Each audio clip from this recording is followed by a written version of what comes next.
चलिए बात नहीं कीजिए।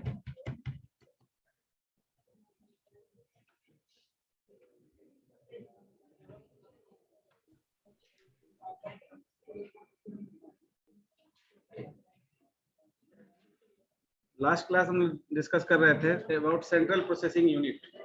Now we already discussed about the concept of fetch, decode and execute, and the role and responsibility of particular component of computer during fetch, decode and execute। यानी कि किस particular component का use fetching में होता है, किसका use decoding में होता है और किसका एग्जीक्यूशन में यूज होता है।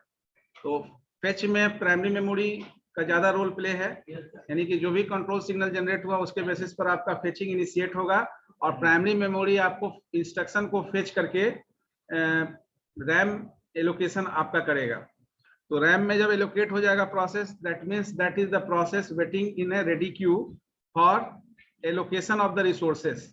Resources are under CPU, CPU के अंडर में है। तो once the process move to the ready state to running state, तो रेडी स्टेट से जैसे ही रनिंग स्टेट में जाएगा तो रिसोर्स अवेल करना शुरू कर देगा। अब रनिंग स्टेट में जाने के बाद डिकोड फेज आपका सीपीयू के कंपोनेंट के थ्रू होता है। सीपीयू का कौन सा कंपोनेंट? Control unit. तो control unit play the decoding responsibility, यानी control unit fulfill the decoding responsibility. Decoding that means decision making is completed. Once the decision making on the set of instruction is completed, then after execution is initiated. तो execution initiate करने के लिए आपका जो है फिर अलग अलग कंपोनेंट यूज होता है inside the CPU. There is ALU, FPU and some of the registers which is used during processing of job. Now today we will discuss the various component of CPU. So CPU and its component, that means various component of CPU is what?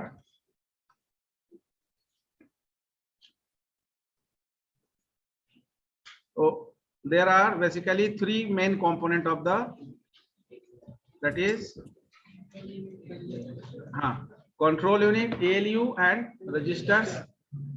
Along with ALU, some of the math coprocessor is also introduced, because your ALU is handle only floating integral operation, यानी ALU में केवल integral operation perform होता है। तो floating point operation के लिए additional math को processor use किया जाता है, जिसको फ्लोटिंग पॉइंट यूनिट FPU कहते हैं। ठीक है ना, उसको हम लोग डिस्कस करेंगे अंडर दिस सेक्शन। तो there is some FPU also. ALU जो काम नहीं करेगा उसके लिए फ्लोटिंग पॉइंट यूनिट होगा, यानी floating point unit as per the name is concern handle the floating point operations. अब वो फ्लोटिंग पॉइंट ऑपरेशन किसी ट्रिग्नोमेट्रिकल, लॉगरिथमिक, एक्सपोनेंशियल, किसी भी तरह के मैथमेटिकल इंप्लीमेंटेशन में आपका डेसिमल में वैल्यू हो सकता है, like 3.54 it is containing both integral and fractional part. 3.14 या 3.54, तो 3 is your integral part and 0.54 is your fractional part. तो जहां भी फ्रैक्शनल इंक्लूजन होगा तो वो वैल्यू आपका इंटीग्रल नहीं रह जाएगा कंप्लीट, वो फ्लोटिंग पॉइंट ऑपरेशंस हो जाएगा, फ्लोटिंग पॉइंट एक्सप्रेशंस हो जाएगा। तो किसी भी फ्लोटिंग पॉइंट एक्सप्रेशंस को ALU हैंडल नहीं करता है, उसके लिए एडिशनल मैथ को प्रोसेसर यूज किया जाता है, जिसको फ्लोटिंग पॉइंट यूनिट हम बोल सकते हैं। तो वहां पर कंसेप्ट आएगा। Now first we discuss the control unit. Now as we discussed that CPU is the central part of the computer, but CPU is the name of organization. Actual works is accomplished by the component of that CPU. तो CPU का आपका सबसे main component, major component क्या है? Control unit. यानी जो बातें हम लोग CPU के लिए पढ़े किया, वो सारी बातें कंट्रोल यूनिट पर भी एप्लीकेबल है, क्योंकि control unit is the actual brain of computer, because it is the decision maker. आपका decision, all types of decision over the instruction is made by the control unit.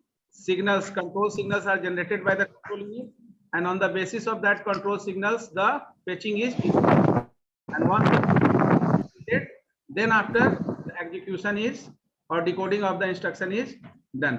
तो fetch होगा instructions का। fetch कैसे होगा? तो control signals के basis पर। Control signals कौन जनरेट करेगा? तो कंट्रोल यूनिट। जिस तरह का कंट्रोल सिग्नल जनरेट करेगा उस तरह का इंस्ट्रक्शन फेच होगा। फेच करने के बाद वो रेडी क्यू प्राइमरी मेमोरी में एलोकेट होगा। यानी कि जब फेच हो रहा होता है तो आपका प्रोसेस क्रिएशन हो रहा होता है, जो आप पढ़ेंगे प्रोसेस स्टेट। तो इनिशियली में कोई भी पर्टिकुलर प्रोग्राम का जब प्रोसेस क्रिएशन होता है तो वो वेरियस स्टेट से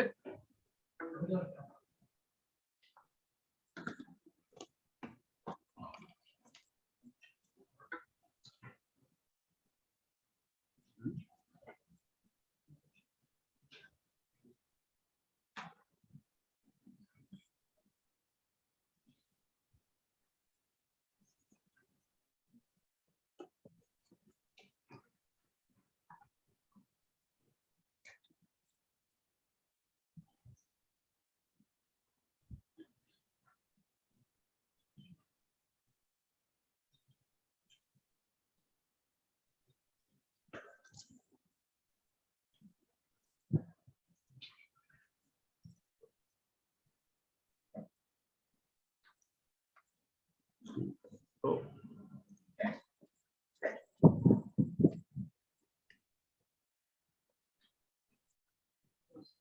हाँ, ये आपका जो प्रोसेस स्टेट है इसमें वेरियस स्टेट होगा। That is new, ready,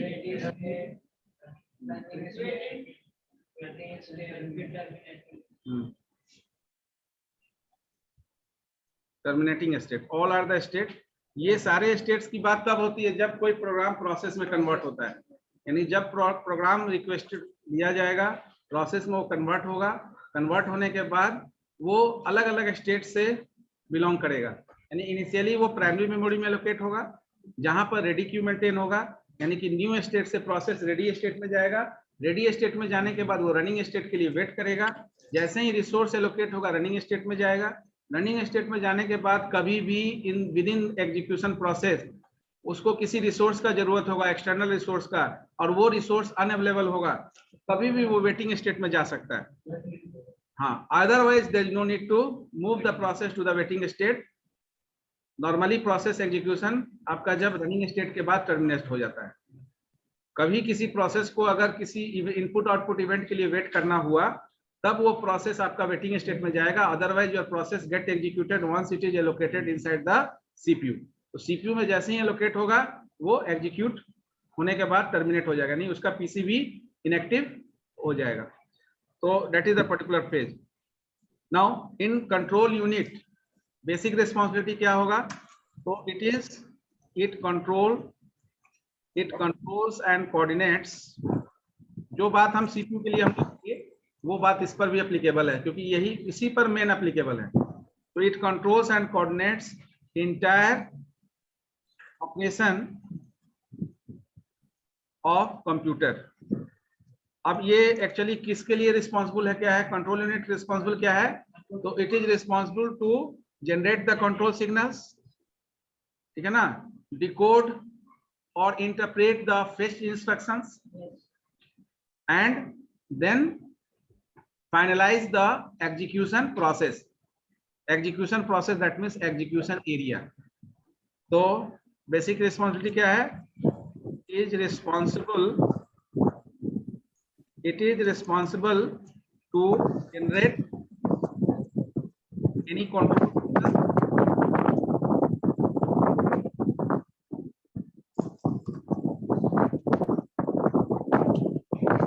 Singh कौन है जी? म्यूट करो माइस।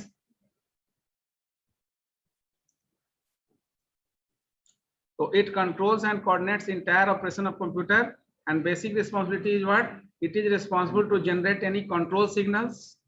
पहले तो कंट्रोल सिग्नल जनरेट होगा जिसके बेसिस पर आपका इंस्ट्रक्शन फेचिंग इनिशिएट होगा। उसके बाद इसका क्या काम है? दोबारा कंट्रोल सिग्नल जनरेट करने के बाद जो भी फेच्ड इंस्ट्रक्शन इसके पास आएगा उसको इंटरप्रेट करना है इसको। तो it is responsible to generate any control signals, interpret, yeah you can say decode, because decoding is the part of the control unit, interpret the fetched instructions, and finalize the you can say execution area। यानी किस location में किस component के basis पर इसका execution होगा, ये control unit तय करता है। यानी एएलयू में हो सकता है तो एएलयू में, एएलयू में नहीं होगा तो एफपीयू में, ठीक है। एएलयू या एफपीयू में कहीं पर भी होगा तो इसका इंटरमीडिएट रिजल्ट कहाँ रखा जाएगा, कौन सा रजिस्टर्स। तो एएलयू के केस में एक्यूमुलेटर रजिस्टर और एफपीयू केस में कोई भी जनरल पर्पस रजिस्टर।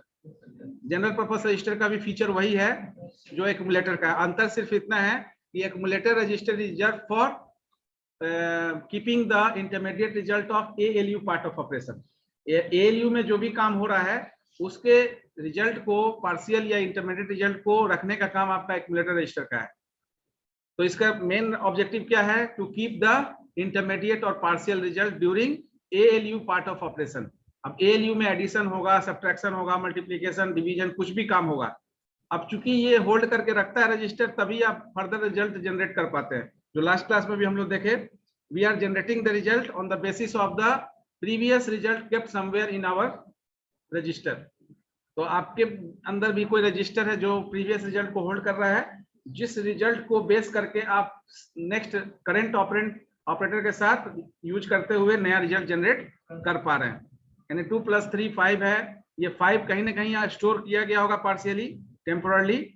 जिस 5 को यूज करने के लिए फिर आप +3 कर रहे हैं, तो उस 5 को फर्स्ट ऑपरेंड बना रहे हैं, +3 को सेकंड ऑपरेंड प्लस ऑपरेटर के साथ ले रहे हैं, अपडेट कर रहे हैं 8, फिर इंटू 4 कोई कर रहा है, तो 8 आपका कहीं ना कहीं है, इंटू 4 ऐसे बोल देगा कोई, तो आप बोलेंगे इंटू 4 किससे करना है, लेकिन आपको अगर ये प्रोसेस में ही इंटू 4 कहा जाएगा तुरंत 32 बता देंगे। 32 is the answer. Why?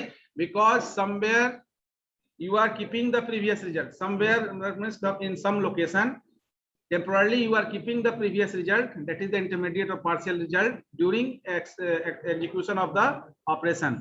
And once you keep the previous result, then only you are in a position to generate the further result along with the operator, ठीक है ना, सिंगल ऑपरेटर, सिंगल ऑपरेंड। तो हर बार आप generate कर पा रहे हैं। इसी चीज को हमने एक और को एग्जांपल लिया था कि अगर आपको डायरेक्ट पूछ दिया जाए +2 +3, तो आपको पूछा जाए क्या होगा रिजल्ट, तो you have to assume the first operand as a 0, so then only you can give the result. Otherwise you think about what is the first operand, how I can perform the addition operation with single operand, because अगर -2 कोई बोला तो समझ में आया कि आप उस नेगेटिव वैल्यू को रिप्रेजेंट कर रहे हैं माइनस से प्रोसीड करके, लेकिन कोई अगर +2 बोला तो आप सोचेंगे कि +2 क्यों बोल रहे हैं, क्योंकि we are not going to proceed any positive value with the plus sign. हम लोग किसी भी पॉजिटिव वैल्यू को प्लस साइन से प्रोसीड नहीं करते हैं, नेगेटिव वैल्यू को करते हैं। तो कंट्रोल यूनिट बेसिक आपका ये तो आपका हुआ कि कोई भी ऑपरेशन आपका होगा उसको ये कंट्रोल सिग्नल उसके लिए जनरेट करेगा, इंस्ट्रक्शन उसके बेसिस पर फेच होगा, उस इंस्ट्रक्शन को इंटरप्रेट करेगा, इंटरप्रेट करने का मतलब डिकोडिंग, डिसीजन मेकिंग करेगा, उसके बाद एरिया ऑफ एग्जीक्यूशन फाइनलाइज करेगा। फाइनलाइज होने के बाद नेक्स्ट स्टेप किसका होगा, एएलयू और रजिस्टर्स का। यानी once the control unit finalize the execution area, then the ALU, FPU and registers respectively initiated. अब वहां से उसका प्रक्रिया शुरू हो गया। अगर केवल रजिस्टर्स का रिस्पॉन्सिबिलिटी है तो रजिस्टर से ऑपरेशन होगा, और रजिस्टर आपका जो है टेम्पोरली एड्रेस, डेटा जो भी रखना है उसको होल्ड करके रखेगा। तो that is the part of control unit. Second one is the, इसके अलावा भी कंट्रोल यूनिट का काम क्या है, ये तो आपका कर ही रहा है, इसके अलावा entire output, input output devices या डिवाइस ड्राइवर सबको कंट्रोल एंड कोऑर्डिनेट भी यही करता है, ठीक है ना।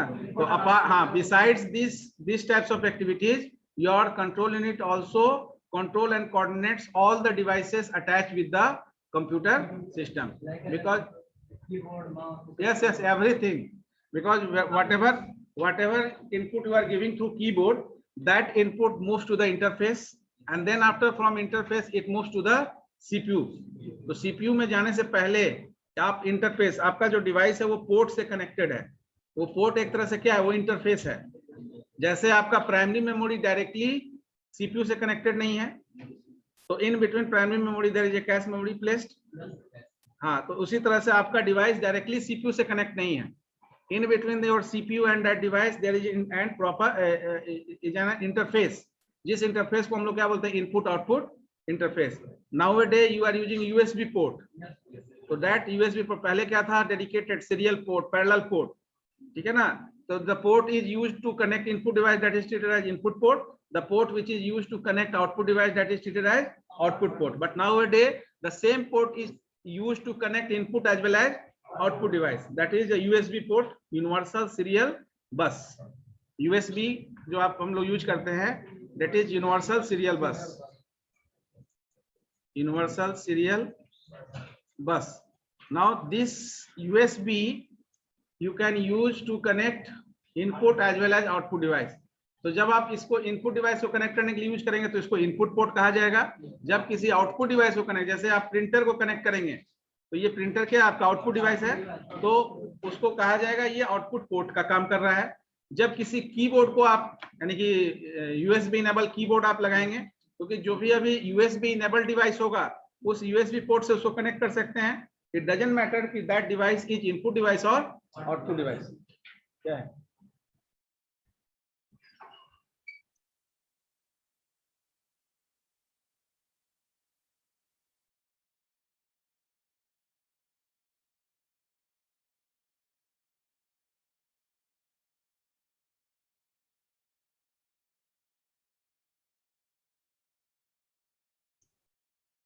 ठीक है।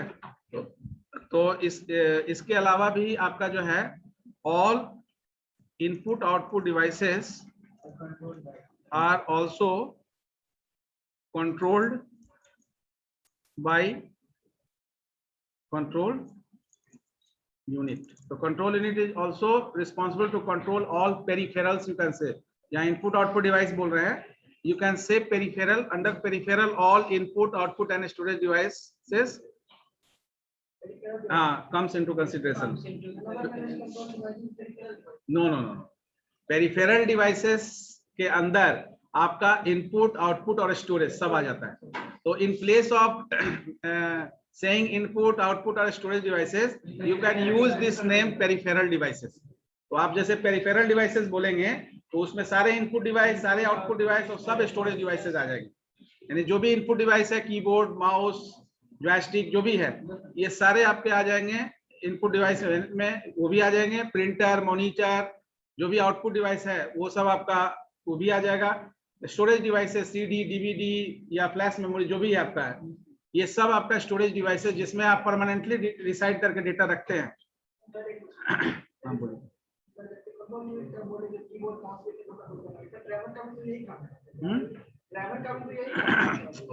Driver is used to acknowledge that device to the operating system. Operating system is the resource allocator. फिर आप ऑपरेटिंग सिस्टम को डिस्कस करेंगे। ऑपरेटिंग सिस्टम जो है वो रिसोर्स एलोकेटर है। तो आप जो भी डिवाइस इंस्टॉल करते हैं वो ऑपरेटिंग सिस्टम उसके अकाउंटेबिलिटी को डिवाइस ड्राइवर से एक्नॉलेज करता है। क्यों? क्योंकि जब आपको किसी डिवाइस को किसी तरह का कंट्रोल देना होता है तो उस डिवाइस का एड्रेस जनरेट होता है। आपके पोर्ट में 2-3 प्रिंटर जुड़ा हुआ है, ठीक है ना, लेकिन आप जिस प्रिंटर को कमांड देते हैं वही प्रिंटर का पोर्ट आपका इनिशिएट करता है, बाकी तो नहीं करता है। वो भी कनेक्टेड है लेकिन क्या वो कमांड ले लेता है? नहीं लेता है। तो क्यों नहीं लेता है? इसलिए कि वो each and every printer is installed by the individual device driver of that particular device and that is under concern of the operating system. तो ऑपरेटिंग सिस्टम तो आपका ओवरऑल आपका वर्कआउट करता है, लेकिन अब किसी डिवाइस को कंट्रोल भेजना है, तो किसी डिवाइस को प्रिंट भेजना है तो सीपीयू कंट्रोल जनरेट करेगा। अब वो डिवाइस को कंट्रोल डायरेक्ट तो दे नहीं पाएगा, तो क्या करेगा? वो कंट्रोल इंटरफेस को देगा जिससे वो डिवाइस कनेक्टेड है। अब हो सकता है कि आप जिस कंट्रोल को, जिस डिवाइस एड्रेस को आपका सीपीयू भेज रहा है, क्योंकि हर डिवाइस का एक एड्रेस है, तो डिवाइस ड्राइवर जब इंस्टॉलेशन होता है उस समय वो डिवाइस रिकॉग्नाइज करता है ऑपरेटिंग सिस्टम। तो जिस डिवाइस को जो कंट्रोल भेजा जाएगा वो डिवाइस हो सकता है डिसकनेक्टेड हो, तो जिस पोर्ट से वो जुड़ा हुआ है उस पोर्ट को जब इंटरफेस को जो इंफॉर्मेशन जाएगा तो वो पोर्ट स्टेटस देगा किसको? सीपीयू को। तो CPU always get the status before accession of the device. Device को एक्सेस करने से पहले उसका स्टेटस चेक होता है। अगर आपका प्रिंटर डिटैच है तो आपको बोला जाएगा कि ये प्रिंटर डिटैच है, एक मैसेज आपका डिस्प्ले होगा, कनेक्ट द प्रिंटर। क्योंकि हो सकता है कि 3-4 प्रिंटर आप इंस्टॉल किए हैं तो प्रिंट डायलॉग बॉक्स में किसी को अगर डिफॉल्ट प्रिंटर नहीं बनाए हैं, या हो सकता है कि आप गलती से डिफॉल्ट प्रिंटर जिसको बनाया है उसको नहीं देकर दूसरे को कमांड दे दिए, अब वो प्रिंटर आपका कनेक्ट नहीं है, तो उसका स्टेटस सीपीयू को कैसे पता चलेगा कि वो कनेक्ट नहीं है? उस इंटरफेस के थ्रू जिससे वो कनेक्टेड है। तो आपका अगर इंटरफेस डिवाइस एड्रेस देंगे, वो डिवाइस आपको नहीं मिलेगा, तो स्टेटस उसका क्या मिलेगा सीपीयू को? Device is not available, device is not okay. ऐसा भी हो सकता है कि डिवाइस मिल गया लेकिन डिवाइस में पेपर नहीं है, तो आप एक देखते होंगे मैसेज ट्रिगर होता है पेपर आउट। ये पेपर आउट आपके लिए है कि आप उस डिवाइस को कंटिन्यू करने के लिए पेपर पहले उसमें एडअप कीजिए, पेपर एडअप कीजिएगा, फिर आपका इनिशिएट होगा ऑपरेशन। ठीक है, तुम क्या पूछ रहे थे? हाँ, तो अब next is what? ALU. ALU जैसा नाम है, अर्थमेटिक। हाँ, तो अर्थमेटिक में ऑल अर्थमेटिक ऑपरेटर्स, ठीक है ना? तो it is used to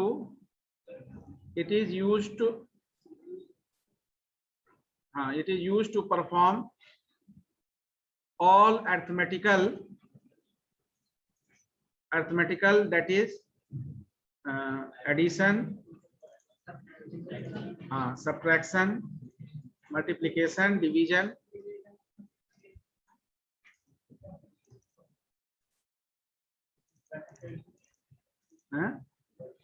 arithmetical के अंदर में ये सर आप आ गया, arithmetical operations and logical operations. Logical that is, logical में जैसे आप गेट पढ़े होंगे, तो लॉजिकल एंड और नॉट, ठीक है ना, एक्सऑर, सब में लॉजिकल लगा हुआ है, कॉम्प्लीमेंट, ठीक है ना, एटसेट्रा। तो all logical operation is also done under ALU sections. Bitwise operator, operator shifting, bitwise shift यानी लेफ्ट शिफ्ट, राइट शिफ्ट, जो ऑपरेटर शिफ्टिंग करते हैं वो भी आपका यहाँ इंक्लूड है। लेकिन but it handles only integral operation, integral operation, floating point operation, floating point operation, हाँ हाँ, जिसमें decimal is not supported by ALU. So for handling floating point operation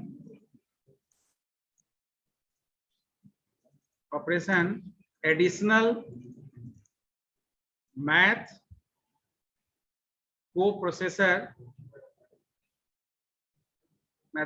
coprocessor is used, named as FPU, that is floating point unit। अब यहाँ पर क्या है कि जो मैथ को प्रोसेसर यूज होगा बेसिकली फॉर ट्रिग्नोमेट्रिकल, एक्सपोनेंशियल या लॉगरिथमिक जो ऑपरेशन होगा उसमें इंटीग्रल के साथ साथ फ्रैक्शनल पार्ट भी होगा, यानी कि आपका जो एग्जैक्ट रिजल्ट, आपका अप्रोप्रिएट रिजल्ट जो निकलेगा उसमें आपका इंटीग्रल पार्ट भी होगा और फ्रैक्शनल पार्ट भी होगा। अब ये समझना है, ये जो फ्लोटिंग पॉइंट यूनिट है,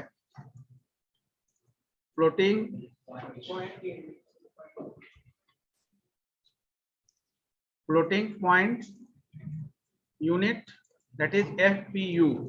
अब कोई भी जो आपका इंफॉर्मेशन है अगर MBE फॉर्म में लिखते हैं तो इसका रिप्रेजेंटेशन वेरियस मोड में कर सकते हैं, ठीक है ना, जहां पर आपका M क्या है, मैंटिसा, B क्या है, बेस, और E इज एक्सपोनेंट, ठीक है ना।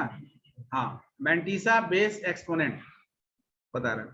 जैसे अगर कोई वैल्यू आप लिख रहे हैं 35 इंटू 10⁻3, तो ये 35 is your mantissa part, 10 is the base and 3 is the power exponent।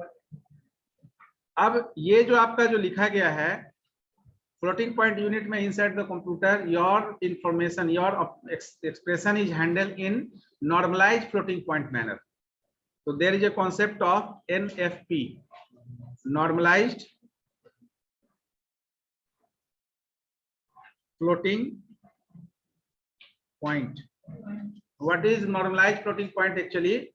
तो mathematically there is a proof. Mathematically your mantissa is within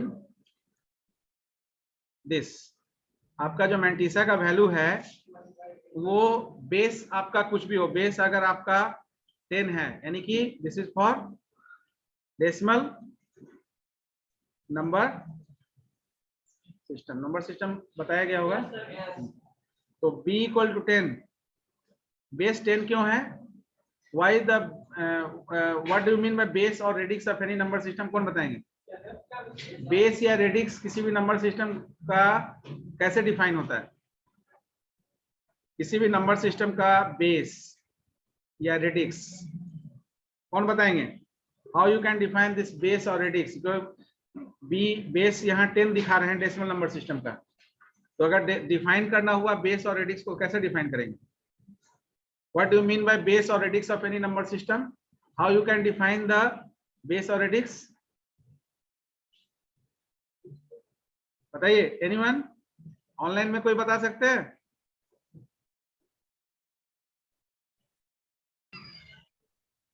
कोई नहीं बता सकते हैं? ब्रिज टू का तो नंबर सिस्टम बताए थे जी, नंबर सिस्टम नहीं बताए, नहीं पढ़े. हाँ आसान है. बेस 10 है. क्यों 10 है? डेसिमल नंबर सिस्टम का बेस 10 है. क्यों है? बिकॉज बेस और रेडिक्स किसी भी नंबर सिस्टम का क्या है? It is a total number of digit और सिंबल और character used in that number system. Character भी कहीं कहीं होता है, सिंबल भी होता है. तो total number of digit, symbol या कैरेक्टर, डेसिमल नंबर सिस्टम में टोटल 10 डिजिट है 0 to 9, इसलिए इसका बेस 10 है. बाइनरी नंबर सिस्टम का बेस 2 है. क्यों? क्योंकि बाइनरी नंबर सिस्टम में 2 ही डिजिट है, 0 और 1, इसलिए बेस 2 है. ऑक्टल नंबर सिस्टम का बेस 8 है. क्यों है? क्योंकि उसमें 0 से लेकर 7 8 डिजिट यूज हो रहा है. तो definition is perfect for all number system. ठीक है ना? हेक्साडेसिमल के केस में 16 है, क्योंकि उस हेक्साडेसिमल में हेक्स कैरेक्टर 6 कैरेक्टर है और डेसिमल डिजिट. तो डेसिमल का 10 डिजिट 0 to 9 डिजिट और A B C D E F character use होता है, जिसका हर कैरेक्टर का न्यूमेरिक वैल्यू है. 9 के बाद ए का वैल्यू 10 होता है, बी का 11 12 13 14 अप टू एफ का वैल्यू 15 होता है. ठीक है ना? तो हर का एक डेसिमल जो आपका जो है बेस और रेडिक्स किसी भी नंबर सिस्टम का जो है वो उस नंबर सिस्टम में एग्जिस्टेंस ऑफ डिजिट, सिंबल या कैरेक्टर के बेसिस पर तय होता है. क्लियर है? तो बेस 10 है. बेस 10 है, इसका मतलब है कि टोटल नंबर ऑफ डिजिट आपका डेसिमल नंबर सिस्टम में 10 है, 0 to 9, जिसका यूज किसी भी नंबर को डेसिमल नंबर सिस्टम में कोई भी नंबर आप बनाते हैं तो वही 10 डिजिट को यूज करके बनाते हैं. डिजिट उसका इंडिविजुअल रिप्रेजेंटेशन है, नंबर उसका कलेक्टिव रिप्रेजेंटेशन है. यानी कि जब नंबर ऑफ डिजिट, एक से अधिक डिजिट मिलाते हैं तो नंबर बन जाता है, सिंगल डिजिट रहता है तो वो इंडिविजुअल डिजिट को रिप्रेजेंट करता है. तो यहाँ जो मैंटिसा है, अगर बी के बेस 10 डेसिमल नंबर सिस्टम के लिए देखें तो b इक्वल टू 10 के लिए आपका मैंटिसा क्या होगा? b इक्वल टू 10 किसके लिए होगा? डेसिमल. ये आपका हो गया नंबर सिस्टम. ये डेसिमल के लिए बेस 10 होता है, तो बेस 10 के लिए मैंटिसा क्या हो जाएगा? 1/10, दैट इज 0.1 और 1 के बीच में. यानी डेसिमल नंबर सिस्टम के लिए आपका ये वैल्यू मैंटिसा का 0.1 और 1 के बीच में होना चाहिए. For binary b equal to 2, that means 1/2 m, that means 0.5 m के बीच में होना चाहिए. ऑक्टल के केस में b आपका 8 है, तो 1/2 m 1/8, दैट इज 1/8 कितना हो जाएगा?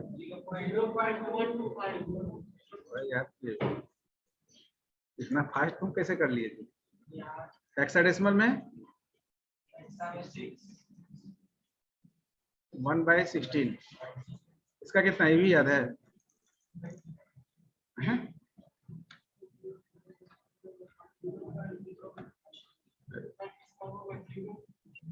0.006 निकाल लिए, यानी कि 1/0.006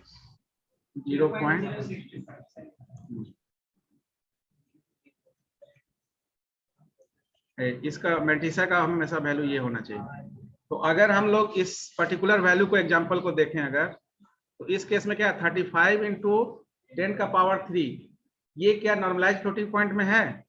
तो मैथमेटिकली आपका जो मैंटीसा ये आपका क्या है, this is the particular condition for normalised floating point representation. तो ये सब आपका क्या है, this is the particular condition for NFP, यानी कोई भी आपका रिप्रेजेंटेशन नंबर सिस्टम का अगर इसमें मैंटीसा का रेंज इसके अंदर होता है तो वो नॉर्मलाइज फ्लोटिंग पॉइंट कहा जाएगा, अदरवाइज उसको हम नॉर्मलाइज फ्लोटिंग पॉइंट रिप्रेजेंटेशन नहीं बोल सकते हैं, क्योंकि ये इस रिप्रेजेंटेशन को वेरियस मैनर में लिखा जा सकता है। तो जैसे अगर यहाँ लिखा हुआ है 35 इंटू 10 का पावर 3, इसका मतलब है कि 35 इंटू 10 का पावर 3 को नॉर्मलाइज करने के लिए आप ऐसा लिख सकते हैं 35 इंटू 10 का पावर 3 एमबीई फॉर्म में है ये, तो इस चीज को आप ऐसा लिख सकते हैं 3.5 इंटू 10 का पावर, पॉइंट यहां देंगे क्या हो जाएगा, पॉइंट हमने लेफ्ट शिफ्ट किया या राइट, कौन बताएंगे? पॉइंट को 35 में यहाँ पर 3.5 किया, पॉइंट को लेफ्ट शिफ्ट किया या राइट? लेफ्ट शिफ्ट किया, इसका मतलब 35 5 के बाद पॉइंट होगा और पॉइंट को एक प्लेस लेफ्ट शिफ्ट कर दिए। हमको मीनिंग यही करना है, यानी कि 35,000 ही रखना है। अब ये 3.5 हो गया, 10 का पावर कितना हो जाएगा, यानी लेफ्ट शिफ्ट कर रहे हैं तो पावर जितना लेफ्ट शिफ्ट कर रहे हैं उतना पावर एक बढ़ रहा है, और राइट शिफ्ट करेंगे तो घटेगा। तो ये हो गया आपका 10 का पावर 4। ये 10 का पावर 4 का मतलब भी 35,000 ही हुआ, लेकिन अभी भी ये नॉर्मलाइज फ्लोटिंग पॉइंट है। क्यों? क्योंकि यहाँ मैंटीसा का वैल्यू 3.5 है, आपका मैंटीसा का वैल्यू कितना होना चाहिए, 0.1 और 1 के बीच में होना चाहिए। ये for which, for b equal to 10 और b equal to 10 for decimal. तो ये डेसिमल नंबर है, क्योंकि इसका बेस 10 यहाँ दिखा रहे हैं, 10 का पावर, अगर 8 का पावर होगा तो ऑक्टल होगा, अगर 2 का पावर होगा तो बाइनरी होगा, अगर 16 का पावर होगा तो हेक्साडेसिमल होगा। तो ये डेसिमल है, तो डेसिमल में अभी ये आपका क्या है, ये not in NFP.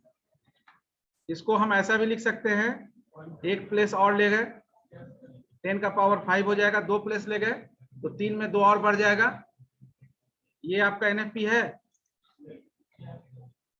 NFP because 0.35 is less than 1 but greater than 0.1, ये कंडीशन है। यहाँ जो मैंटीसा है आपका, ठीक है, ये जो मैंटीसा है, ये मैंटीसा का वैल्यू है 0.35, और आपका जो इसका नॉर्मलाइज फ्लोटिंग पॉइंट का कंडीशन है उसमें इसका वैल्यू जो है ये 0.1 से ज्यादा होना चाहिए और 1 से कम होना चाहिए। इसका मतलब ये कंडीशन सेटिस्फाई कर रहा है। तो ये 3 रिप्रेजेंटेशन में ये जो रिप्रेजेंटेशन है ये नॉर्मलाइज फ्लोटिंग पॉइंट रिप्रेजेंटेशन है। अब इसके बेसिस पर कोई क्वेश्चन दिया जा सकता है आपको, सपोज अगर आपको दे दिया जाए 0.00625 इंटू 10 का पावर 2, ठीक है ना, इसको रिप्रेजेंट जस्ट कीजिए, इसको represent it in normalised floating point कीजिए। तो इसको, इसमें आपका राइट शिफ्ट होगा, डेसिमल लेफ्ट नहीं होगा, राइट होगा तो घटता है। हाँ सर, हाँ सर,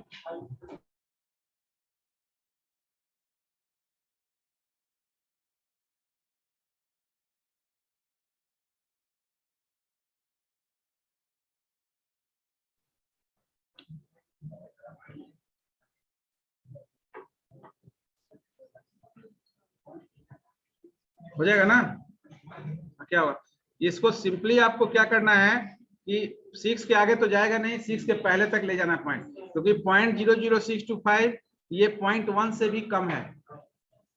0.1 से ज्यादा होना चाहिए, क्योंकि ये डेसिमल है, तो 0.1 और 1 के बीच में होना चाहिए,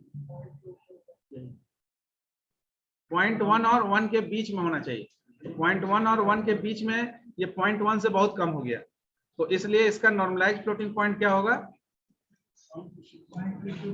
हाँ, शिफ्ट करिए उसको 6 नहीं, पॉइंट को शिफ्ट कर दिया 0.625 इंटू 10 का पावर, ये 4 तो है, और क्या होगा वो आप सोचना है। 4 तो पहले से है, ये 4 नहीं है, 2 है ना? हाँ ठीक है, 2 है। तो अब ये आपका शिफ्ट हुआ कितना प्लेस?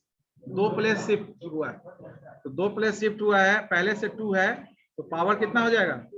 -2 या +2? -2। That means 0.625। अब ये आपको तो पता है x का पावर m इंटू x का power n is equal to x का पावर m प्लस, तो यहाँ ये हो जाएगा 10 का, क्यों नहीं लिख सकते हैं, लेकिन समझिए क्या लिख रहे हैं उसको समझिए। आप डायरेक्ट तो लिख ही सकते हैं, आप अगर कंफर्म है तो डायरेक्ट लिखिए, कोई दिक्कत नहीं। x का पावर 2 और -2 यहाँ 0 हो गया, इसका मतलब है कि ये जो वैल्यू है वो वैल्यू उतना ही रह गया, वैल्यू में कोई चेंजेस नहीं आया। तो जो आपका था 0.625 इंटू 10 का power 0, this one is the normalised floating point representation. तो कोई भी वैल्यू दिया रहेगा उसमें सबसे पहले आपको ये देखना है कि मैं MBE में सबसे पहले कि ये B किस नंबर सिस्टम के लिए है, यानी ये B का वैल्यू 10 भी हो सकता है, 2 भी हो सकता है, 8 भी हो सकता है, 16 भी हो सकता है। उसके बेसिस पर आपका मैंटीसा जो है उसका रेंज क्या होगा, 1 और किसके किसके बीच में होगा वो तय होगा।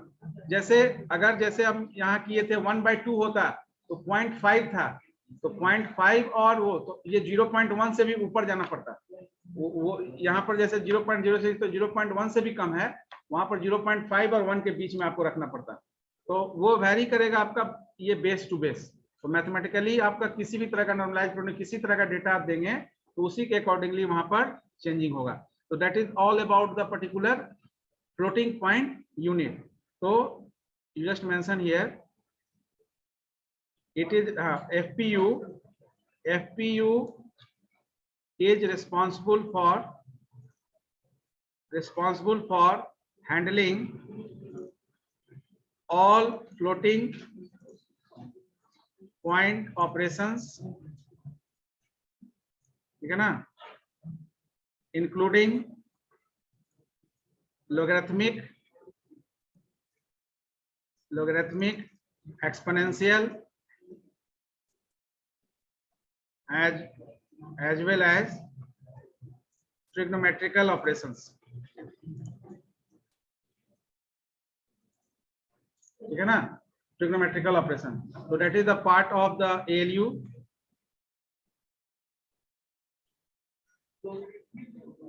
हाँ, logarithmic log table भी आपका, उसमें भी floating point operation होता है. Now the third one is the registers.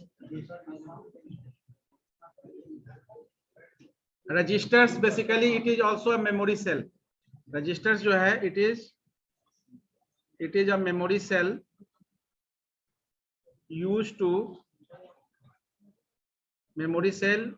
to temporarily allocate the instruction, not permanently, during execution के दौरान टेम्पोरली आपका जो इंफॉर्मेशन रजिस्टर होल्ड करके रखता है, परमानेंटली यहाँ नहीं रहता है कुछ भी।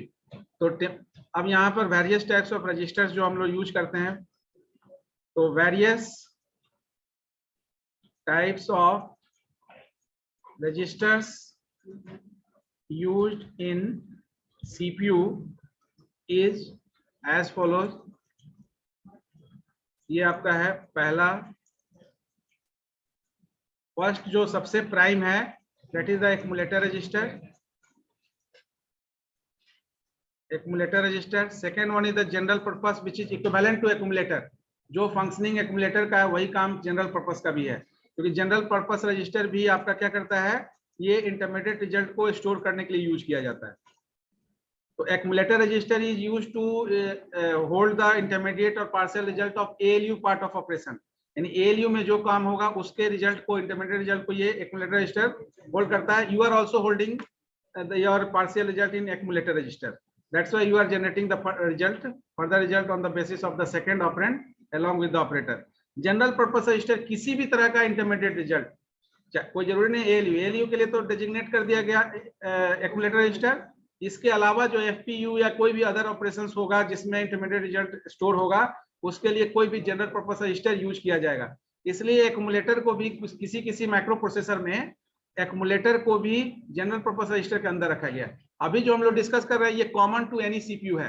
We are not discussing the specific microprocessor. When we discuss Intel 8086 then we become specific. तो हम लोग स्पेसिफिक हो जाएंगे 8086 माइक्रो प्रोसेसर, और उसी माइक्रो प्रोसेसर का रजिस्टर सेट देखेंगे। तो 8086 माइक्रो प्रोसेसर में आपका जो एक्यूमुलेटर रजिस्टर है it comes under general purpose register, because जो उसका बिहेवियर है वो जनरल पर्पस रजिस्टर ऐसा ही है, क्योंकि जनरल पर्पस रजिस्टर भी आपका इंटरमीडिएट रिजल्ट को रखता है और आपका एक्यूमुलेटर रजिस्टर भी इंटरमीडिएट रिजल्ट को ही रखता है। And the third one is the special purpose registers. Today I just share the PDF of this up to registers, ठीक है ना। रजिस्टर्स तक आपको पीडीएफ शेयर कर देंगे इन एमएस वर्ड फॉर्मेट, ठीक है ना।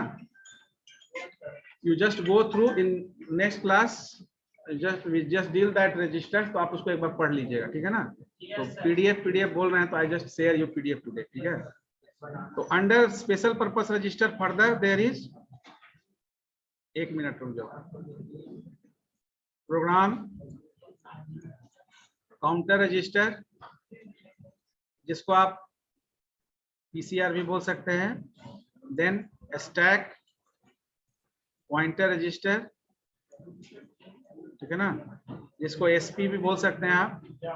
देन हाँ क्या होता है बता रहे हैं, प्रोग्राम काउंटर रजिस्टर। तुम खड़ा हो जाओ जी, इधर आओ, इधर आओ, बाहर निकलो, बाहर निकलो, इधर आओ। तो तुम भी उठो, वहां खड़ा हो जाओ, जाओ बाहर जाओ, बाहर वहां जाओ गेट पर। तो तुम आओ यहाँ, रुके रहो, तुम परेशान नहीं हो, परेशान क्यों हो, सिस्टम बता रहे हैं। यहाँ रहो, वहां रहो, वहां रहो। अब देखिए ये है पीसीआर, ठीक है ना, वो एग्जिट हो रहा है। अब ये पीसीआर, ये जैसे ही आगे बढ़ेगा दूसरा आ जाएगा। हम बता दिए कि यहाँ पर जिसको बाहर जाना है इस लोकेशन पर आना है पहले। तो PCR always keep the address of the next instruction to be. बैठ जाओ, परेशान हो गया कि बाहर निकल, बैठ जाइए। एग्जाम्पल दे रहे थे, पीसीआर का मतलब है प्रोग्राम काउंटर रजिस्टर। जैसे ये PCR always hold the address of next instruction. तो आप जब टोकन सिस्टम बैंक में जाते हैं, टोकन सिस्टम, तो you just see the window too and wait for that display, कि आपका जो टोकन नंबर वो डिस्प्ले हो जाए। तो वो डिस्प्ले कैसे होता है, उस पीसीआर से ही होता है। पीसीआर में जैसे ही आएगा उसका एड्रेस वहां, जैसे ही पीसीआर में वो एड्रेस डिस्प्ले हुआ, पहले जो आपका जो नेक्स्ट आपका एड्रेस फिर से लोकेट होगा। यानी आपका पीसीआर ऑटो इंक्रीमेंट होता है। जब तक कि आपका प्रोसेस है वो ऑटो इंक्रीमेंटेड होता है, और वन आफ्टर अनदर। अभी बोल दिए कि ये आपका पीसीआर जोन है, तो अब क्या है, हर कोई आएगा, इंतजार करेगा कि वो जोन खाली हो रहा है कि नहीं, और सब बैठे रहेंगे। किसी तरह कोई कियोस्क, किसी तरह कोई रस नहीं होगा। हम बोल देंगे यहाँ से जो यहाँ पर जो स्टूडेंट खड़ा है उसको जब आगे बढ़ाएंगे तब आ जाना। तो जैसे ही वो आगे बढ़ेगा ऑटोमेटिकली इंक्रीमेंट हो जाएगा। तो ये पीसीआर क्या करता है, इंटायर इंस्ट्रक्शंस जो आपका एग्जीक्यूट हो रहा है सिस्टम में, उसके यानी कि नेक्स्ट इंस्ट्रक्शन जो एग्जीक्यूट होना है। क्यों ये पीसीआर इंपॉर्टेंट है, क्योंकि सीपीयू को बिजी रखने के लिए, सीपीयू वर्कलेस नहीं हो, यानी एक काम खत्म नहीं हुआ दूसरा तुरंत चला गया, दूसरा खत्म नहीं हुआ तीसरा पहले से आके बैठा हुआ है कि निकलना है हमको, तीसरा गया तो चौथा पहले से आके बैठा हुआ है। यानी PCR always keep the next instruction, address of the next instruction to be executed in the system. तो अभी जैसे एक आगे निकला, परेशान हो गया, फिर दूसरा निकलेगा वो भी परेशान होगा, धीरे धीरे करके सब परेशान होकर बाहर निकल जाएंगे। तो ये this is the working mechanism of PCR. तो स्टैक पॉइंटर ये सब हम लोग डिस्कस करेंगे, उसमें जो कंटेंट शेयर करेंगे उसको एक बार पढ़िएगा। हाँ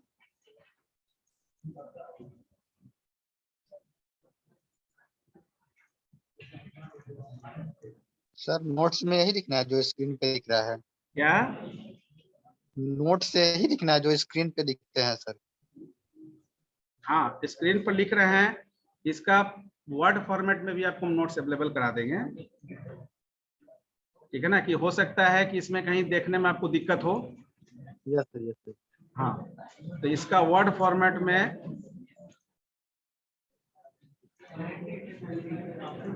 इसको भी शेयर कर देंगे। ठीक है ना, ठीक।